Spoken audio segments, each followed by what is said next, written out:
Seterusnya kita ke Don Benut. Untuk Don Benut ini penamaan calonnya Hasimi Muhammad datang meninjau ke sana. Hasimi, kalau boleh kongsikan, kerana Hasimi mungkin datang ke Johor lewat sedikit berbanding dengan Firdaus dan juga rakan-rakan tugas yang lain kan. Tapi dapatan dan juga carapan dan juga keadaan ya untuk Don Benut sendiri, apa yang boleh dikongsikan oleh Hasimi sendiri?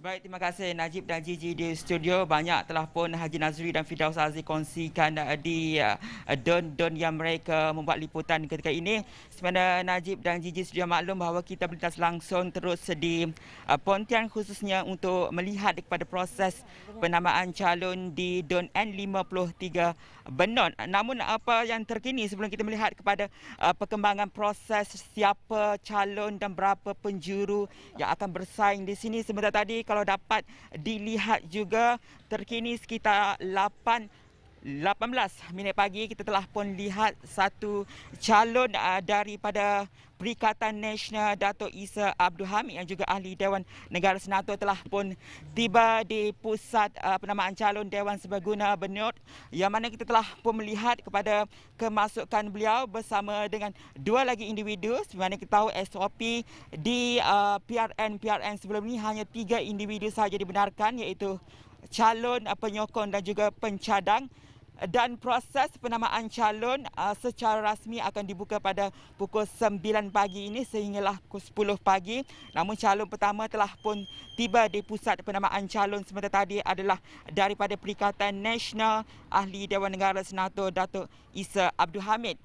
Dan kenapa juga kita memilih lokasi di Don N53 Benut ini, mana sedia maklum bahawa ini juga antara kerusi-kerusi yang menjadi perhatian ramai kerana salah seorangnya juga calon yang akan bertanding di Don ini yang juga penyandang sebelum ini ialah Menteri Besar Johor Datuk Hasimi Muhammad, yang mana kita jangkakan ketibaan beliau sekitar pukul 9 pagi nanti bersama dengan 2 individu untuk menghantar borang bagi penamaan calon, yang mana kalau kita melihat kepada rekod sebelum ini Datuk Hasimi telah pun mempertahankan kerusi Don ini sejak PRU ke-12 lagi, dan kita percaya bahawa ketika ini saingan akan diberikan sengit sedikit kerana setakat mana yang kita tahu 4 penjuru ketika ini, namun kita boleh jangkakan lebih penjuru, kemungkinan ada calon bebas yang akan menghantar calon ataupun borang pada penamaan di Don Benut ini,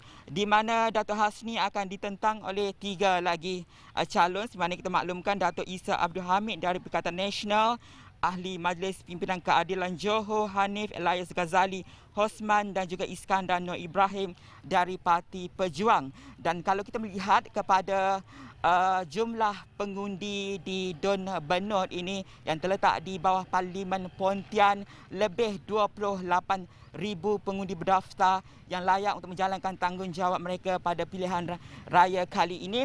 Dan satu lagi Don di bawah Parlimen Pontian adalah N54 Pulai Sebatang, yang mana setakat kita tahu juga 4 saingan penjuru ketika ini yang dijangka akan berentap di kerusi tersebut, yang mana calon-calon yang telah pun diumumkan dari BN Perikatan Nasional Pejuang dan juga Keadilan.